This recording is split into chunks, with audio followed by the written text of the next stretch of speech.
This one here is called You Are Gonna Die.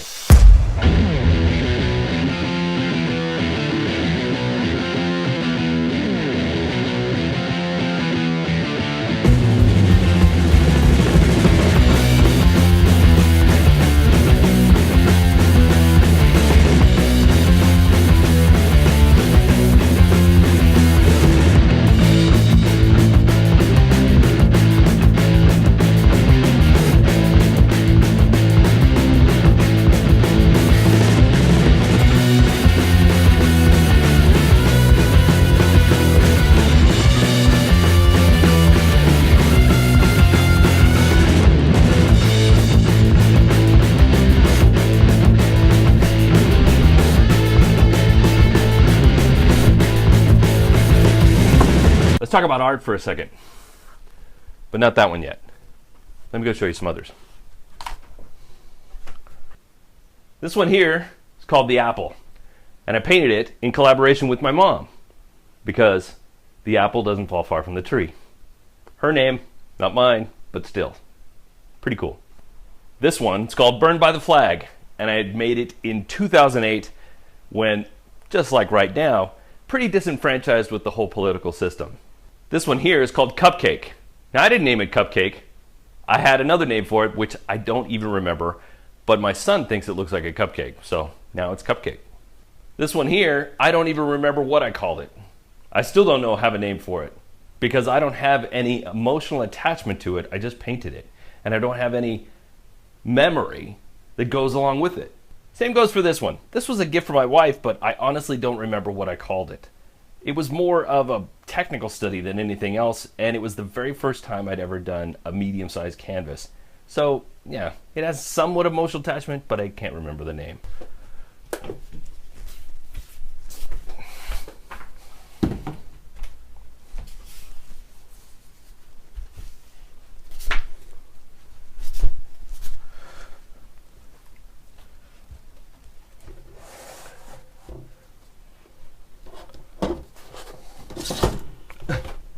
Now, my wife isn't a big fan of skulls, and so she wouldn't let me put this in the dining room area over there, so she told me I could put it here because she still thinks it's kind of cool.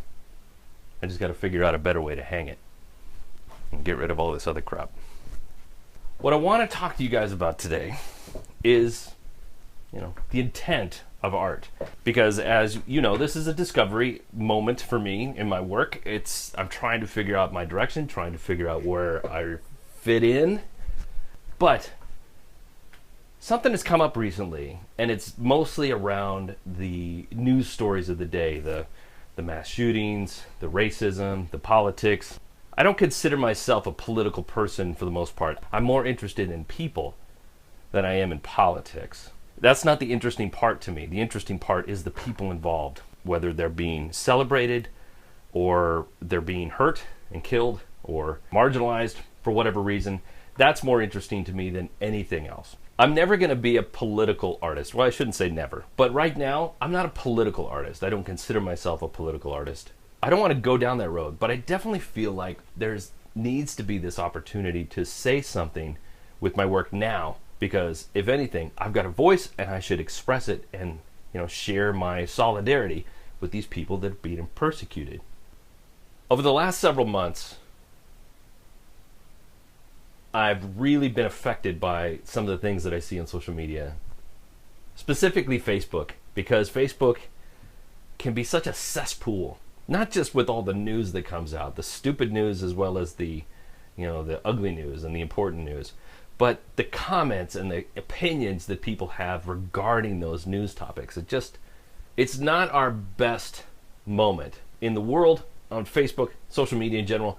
We're not really shining bright. I was on that bandwagon too, very, anti this and down with that and ban this and up with that.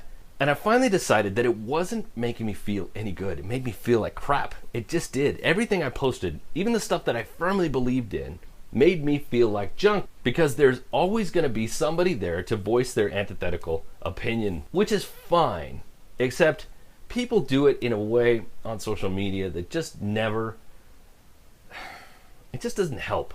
When I voice my opinion about a particular subject, all I'm doing is preaching to the choir. And when they voice their opinion, all they're doing is preaching to their choir. And never will the two choirs ever come together and sing as one chorus. I have never, not one time, ever seen anybody with opposite opinion come together and say, you know what?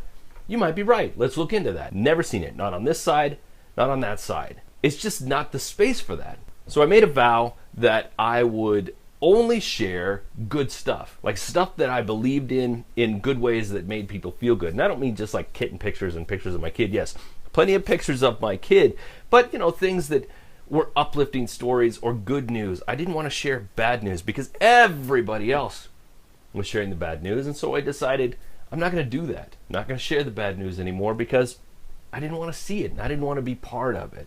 That might seem like a little bit of a Pollyanna move where I'm distancing myself and pretending like everything is rosy, and that's not the case. I absolutely firmly believe that we have a lot of problems in this world, but I just didn't feel like sharing it in those spaces was going to help anybody. I'd much rather find new ways to communicate my point of view in a way that gets people's attention. Another thing that I realized about myself is that I am motivated to motivate others. I'm inspired to inspire others. My work should be that. My work should be some sort of inspiration or motivation, or at least some sort of message to others that you can do more, you can be more, you can get what you want. However, I'm also human, and I'm deeply affected by the things that happen in our daily life. So when a cop kills a guy, I'm affected by that. When somebody goes and shoots a bunch of cops, I'm affected by that.